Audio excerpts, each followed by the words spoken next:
কিছু করো, কিছু করো, একটু কিছু করো।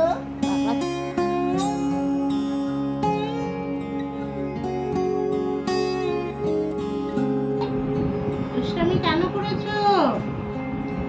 দুষ্টামি কেন করেছো বাবা? গুড মর্নিং বন্ধুরা, সবাইকে বঙ্গরিশাশ্রীর তরফ থেকে অনেক অনেক স্বাগত। মিষ্টি সকালের একটা সুন্দর লিকার চা দিয়ে আজকের দিনটা শুরু করেছি। তবে আজকে আমি তোমাদের সাথে একটা দিন নয়, বেশ কিছু দিনের মধ্যে আমার সাথে যা যা ঘটেছে এবং যা হয়েছে সেগুলো সবই তোমাদের সাথে আজকে ব্লগের মাধ্যমে শেয়ার করব। এই যে দিনটা দেখছো, এই যে দিনের কাজ দেখছো, এই দিনটা হচ্ছে বৃহস্পতিবার। দিনটা শুরুতে ভালোই ছিল। সকালে চা খেলাম, লিকার চা করে। মা সকালের বাসি বাসনগুলো একটু মেজে নিচ্ছে। তবে সকালবেলা থেকেই মায়ের মাথাটা আবার হঠাৎ করে ঘুরতে শুরু করলো। ভোরবেলাই আমাকে বলছিল মাথাটা ঘুরছে ঘুরছে, তার মধ্যেও বাসি বাসনগুলো তুলে দিল। যদিও আমি বারণ করছিলাম, তাও হালকা করে বাসনগুলো মেজে দিল। তো আস্তে আস্তে যত একটু বেলা হচ্ছে তত মায়ের মাথা ঘোরানোটা বাড়তে থাকলো। তো আমি রীতিমতন ভয়ই পেয়ে গেলাম, কেননা সবে মাত্র 1 মাসও হয়নি পেসমেকার বসেছে মায়ের। আর এই পেসমেকার বসার পরপরই আবার এরকম মাথা ঘোরাচ্ছে কেন, এইটা আমি বুঝে উঠতে পারলাম না। তার ফলেই আমি খুব চিন্তায় পড়ে গেলাম আর ফোন করলাম আমার মাসিকে। কেননা যখনই আমি বিপদে পড়ি, যখনই আমার হসপিটাল বাড়ি দৌড়াতে হয়, তখন আমি সব সময় পাশে আমার মাসিকে পাই। আমি সবার আগেই ভয় পেয়ে গেলাম যে আবার হসপিটালাইজড করতে হবে না তো। তো এই ভয়ই আমি মাসিকে ফোন করলাম, কেননা মাসি থাকলে আমার অনেক সুবিধা হয়। শুধুমাত্র আমার এই 4 লিটার জন্য। ও তো অবলা প্রাণী, ও তো নিজেকে খেয়াল রাখতে পারবে না, তাই ওকে দেখাশোনার জন্য একটা লোকের দরকার। আর আমি যদি হসপিটাল আর বাড়ি দৌড়াদৌড়ি করতে থাকি, তাহলে তো আর কথাই নেই, কে দেখবে ওকে। তা মাসিকে ডাকতেই মাসি দুপুরবেলায় চলে এসেছিল। তোমাদের সম্পূর্ণটাই দেখাবো যতটা পেরেছি আমি ওই সিচুয়েশানে। দেখো, সিচুয়েশান যখন, বাড়ির সিচুয়েশান খারাপ হয়, বাড়িতে যখন শরীর খারাপ হয় কারোর, তখন আর ভিডিও করার না ইচ্ছা থাকে না মেন্টালিটি থাকে যে আমি তোমাদের কিছু শেয়ার করব। তবে কাজকর্মগুলো যেগুলো যেগুলো অল্প অল্প করেছিলাম, সেইগুলো যেগুলো ভিডিও করা ছিল সেগুলো তোমাদের সাথে শেয়ার করছি। তো কোনো রকমে পুজোটা তো সারছি।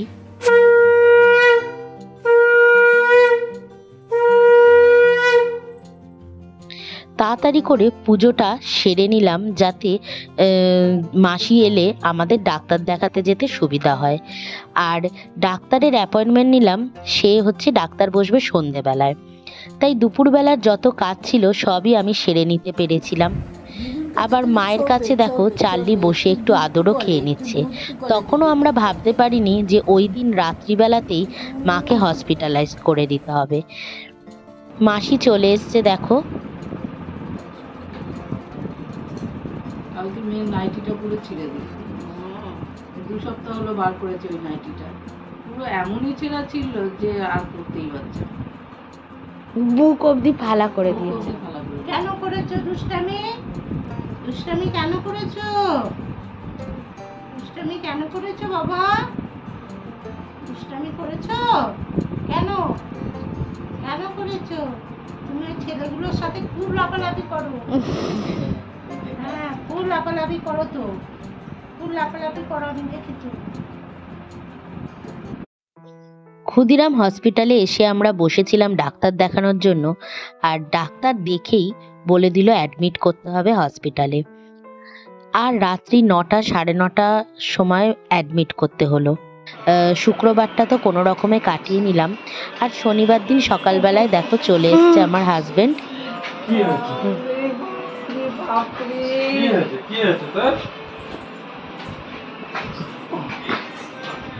ঠিক আছে,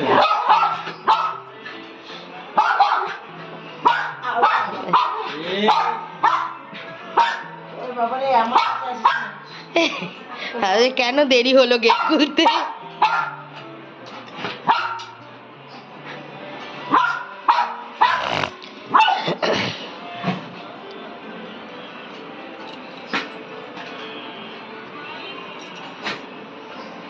হ্যাঁ উপরে উপরে ওঠো, উপরে। তো আমার হাজবেন্ড তো চলে এসছে শনিবার দিন। আর এই দিনটাতে আমরা মানে ভেবেছিলাম যে ডিসচার্জ করে দেবে মাকে, কিন্তু এই দিনও মাকে রাখতে হয়েছিল বেশ কিছু পরীক্ষা নিরীক্ষার জন্য।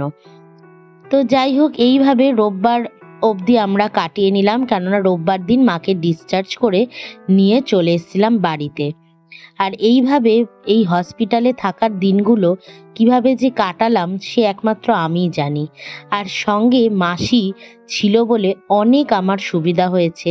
মানে এইটা আর আমি বলে মানে মাসির এই কৃতজ্ঞতা আমি, মানে মাসি যা করেছে তার জন্য আমি চিরকৃতজ্ঞ থাকবো। যাই হোক, তো আজকের শুরু হলো দিনটা সোমবার। দেখো, ভেবেছিলাম শ্রাবণের চতুর্থ সোমবার, তো শেষ সোমবার। ভেবেছিলাম বেশ ভালোভাবে যেভাবে করি সে তার থেকে আরেকটু ভালোভাবে করব ভেবেছিলাম। মন্দিরে গিয়ে পুজো দেবো ভেবেছিলাম। প্ল্যানে অনেক কিছুই ছিল, কিন্তু বলে না যে সব কিছু তো চিন্তা ভাবনার মতন করে হয় না। সময়, সিচুয়েশন সব কিছুই মানুষকে পাল্টে দেয়, মানুষের কাজকর্মেরও পরিবর্তন চলে আসে। আর আজকের দিনটাও সেই রকমই হলো। একদিকে মা অসুস্থ, পুরোপুরি ঘুমোচ্ছে, কেননা নার্ভের বেশ কিছু ওষুধ, আরও অনেক কিছু ওষুধ দেওয়া হয়েছে। এত ওষুধ দেওয়া হয়েছে যে এমনিও শরীর খুব দুর্বল, যার জন্য মা ঘুমোচ্ছে। আর আমি সকাল থেকে উঠে পরপর কাজে লেগে পড়েছি। প্রথমে এই সোফার জায়গাটা পরিষ্কার করে নিলাম, কেননা প্রচণ্ড নোংরা হয়ে গেছিল, সমস্ত জিনিসপত্রে টাল হয়ে গেছিল। তাই এখন দেখো কি সুন্দর পরিষ্কার করে ফেললাম। এই বিছানাটাও তুলে পরিষ্কার করে নিয়েছি, কেননা মা আবার ঘুমোবে, শোবে। তো মায়ের রেস্ট সারাদিনই নিয়েছে। আর আমি শুধু টাইম টু টাইম প্রেশারটা আমাকে চেক করে যেতে হয়েছে, যেহেতু মায়ের প্রেশারটার জন্যই হসপিটালাইজড করতে হয়েছিল, যে প্রেশার এত হাই ছিল। তো কিছু জিনিস তো আমাকে মেনটেন করতেই হচ্ছিল, বারবার প্রেশার চেক করা, দেখা যে ঠিকঠাক আছে নাকি, সেই মতন ওষুধ দেওয়া, আর সাথে আবার ঘরের কাজগুলোও করতে হচ্ছিল। এতদিন তো মা হসপিটালে ছিল, একদমই ঘর পরিষ্কার করার সময় পাইনি, তাই জন্য চারিদিকে ধুলো জমে গেছিল। তাই মা তো আর এগুলো করতে পারবে না, তাই আমি একটু ধুলো টুলোগুলো ঝেড়ে পরিষ্কার করে চারপাশটা একটু পরিষ্কার করে নিচ্ছি, কেননা এখন মা ঘরে আছে, আমাকে আর বারবার হসপিটাল আর বাড়ি করতে হচ্ছে না। সেই জন্য আমি একটু সময় নিয়েই, হাতে দেরি হলে হবে এই ভাবনা চিন্তা নিয়েই আমি একটু ঘরটা পুরো পরিষ্কার করে নিলাম। আর নিয়ে নিলাম মায়ের জন্য একটু জ্যান্ত মাছ। ডাক্তার বলেছে একটু রোজই যদি একটু জ্যান্ত মাছের চারা, জ্যান্ত মাছের একটুখানি একটা পিস অন্তত দেওয়া যায় তো খুব ভালো শরীরের জন্য, কেননা জ্যান্ত মাছে অনেক মানে উপকারিতা রয়েছে। তাই জন্য সোমবার নিরামিষের দিন সব জানি, তাও মায়ের জন্য এক পিস মাছ আমি আলাদা করে রেখেছিলাম। আমি তো সোমবার নিরামিষ, তাই জন্য আমার রান্নাটা আলাদা করে সরিয়ে রেখে মায়ের একটা মাছ আমি ভেজে একটা তরকারির মতো করে দিয়েছিলাম। যাই হোক, আগে তো শরীর বলো, শরীর অসুস্থ থাকলে তখন কি আর পুজো, কি আর নিয়ম কানুন, কিছুই আর মানা হয়ে ওঠে না, কেননা শরীরটাকে আগে সুস্থ রাখতে হবে। শরীর থাকলে তবেই তো ঠাকুরের সেবা করতে পারবো। তো এই ভাবনা চিন্তা নিয়ে আমি আজকে যেটা করেছিলাম, একটু লাউ ডাল আর একটুখানি পটল আলুর তরকারি করে নিচ্ছিলাম। পটল আলুর তরকারিটা আমি কি করেছি, আমার জন্য আগে তরকারিটা তুলে রেখে তারপর ওই তরকারির মধ্যেই মাছ ভেজে মায়ের জন্য আবার আলাদা করে রেখেছি। এতে আমারও হয়ে গেল, আর মাকেও মাছের একটা আইটেম দিতে পারলাম। তো এইভাবে সারাদিনের কাজটাই গুছিয়ে গুছিয়ে, একটু দেরি তো হয়েছিলই, কেননা একা হাতে সব কিছু করছিলাম। অন্য সময় মা তরকারি কেটে দেয়, নানা রকম কাজে হেল্প করে দেয়। তো যেহেতু কোনো হেল্প পাইনি, তো একা হাতে যেহেতু করছি, টাইম তো একটু লাগবেই বলো। তো যাই হোক, তরকারিগুলো কুটে আমি রেডি করে নিচ্ছি, তারপর আস্তে আস্তে রান্নাটাও শুরু করে দেব। আজকে আবার শ্রাবণের যেহেতু চতুর্থ সোমবার, হ্যাঁ আমি সেরম কিছুই করতে পারিনি, না দুধ, না ঘি, না মধু। সেরমভাবে আমি যেভাবে দুটো সোমবার করেছিলাম কিছুই করতে পারিনি। তবে চতুর্থ সোমবারে জব দিয়ে পুজো করতে হয় এটুকুনি আমি জানতাম। সেই জন্য আমি যেভাবে নর্মাল সোমবারগুলোতে আমি পুজো করি সেভাবেই পুজো করলাম, ঠাকুরকে ফল টল দিয়ে। আর জব দিলাম।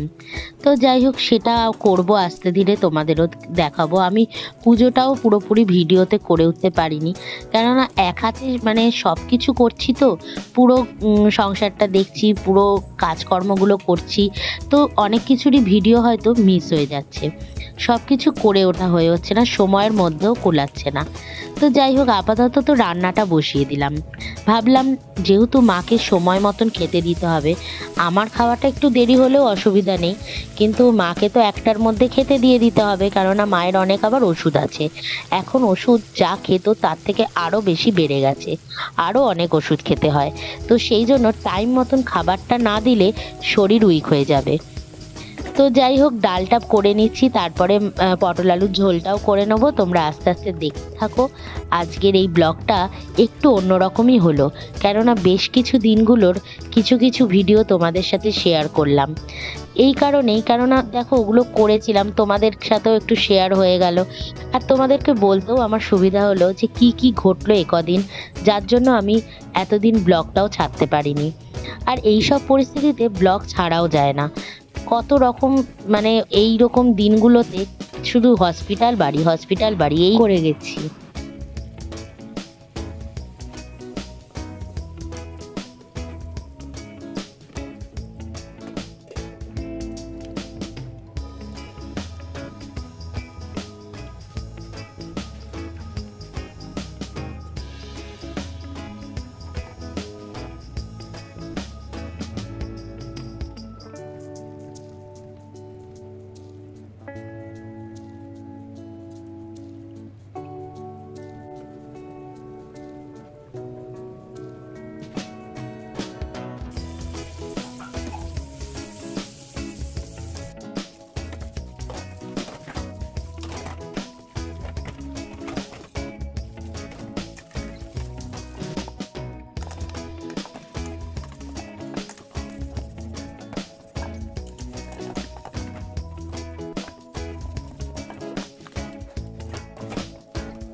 বেলা অনেকটাই হয়ে গেছে, প্রায় 12:30 পৌনে 1 বেজে গেছে।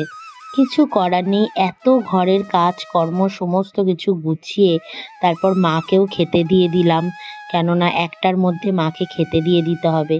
তাই সমস্ত কাজ করে নিয়ে মাকে ওষুধ টষুধ খাইয়ে মা আবার শুয়ে পড়েছে। আমি এবার পুজো আচরা সারতে চলে এসেছি। তো গোপুর সেবাটা আগে দিয়ে দিলাম, ওকেও ভোগ দিয়ে দিলাম, তারপর আমি ওপরে গিয়ে শিবের পুজো করেছি। অনেকটাই দেরি হয়েছে, কি করবো বলো, একা হাতে করলে কি আর টাইমের মধ্যে সব হয়। তো যাই হোক, আমার গাছে একটা বেল ফুল ফুটেছিল, আর তারপরেও আমি ফুল টুল তো এনেইছিলাম, সেই দিয়ে আজকের এই শিব পুজো করে নিলাম। দেখো সিম্পল ভাবে, সেরম কিছুই করতে পারিনি, যতটুকুনি আমার মন থেকে করার করেছি। আর এই আমার পুজো শেষ হয়ে গেল। আর দেখতে দেখতে দেখো বেশ দুপুরের রোদটাও এসছে, আর আমি গাছগুলোতে যেহেতু 3:30 বেজেই গেছিল পুজো শেষ করতে করতে, তাই আমি গাছগুলোতেও অল্প অল্প করে জল দিয়ে দিয়েছিলাম। আর এদিকে চার্লি দেখো মাটি ঘেটে পুরো নাক ফাক ভিজিয়ে কিরম নিজেকে করে ফেলেছে। যাই হোক, আকাশটা একটু মেঘলা করেইছে, মনে হচ্ছে বৃষ্টিটা নামবে। তো আমি অল্প অল্প করেই সব গাছগুলোতে একটু জল দিয়ে দিয়েছি, আর দেখতে দেখতেই দেখো বৃষ্টি নেমে গেল। যাই হোক, আজকের এই বৃষ্টির মরশুমে আমি ব্লগটা এখানেই শেষ করছি। আগামী দিন একটা নতুন ব্লগ নিয়ে তোমাদের সামনে চলে আসব। তোমাদের যদি আজকের এই ব্লগ ভালো লাগে, অবশ্যই তোমরা লাইক কমেন্ট সাবস্ক্রাইব করে দিও। আজকের জন্য সবাই তোমরা ভালো থেকো, টাটা।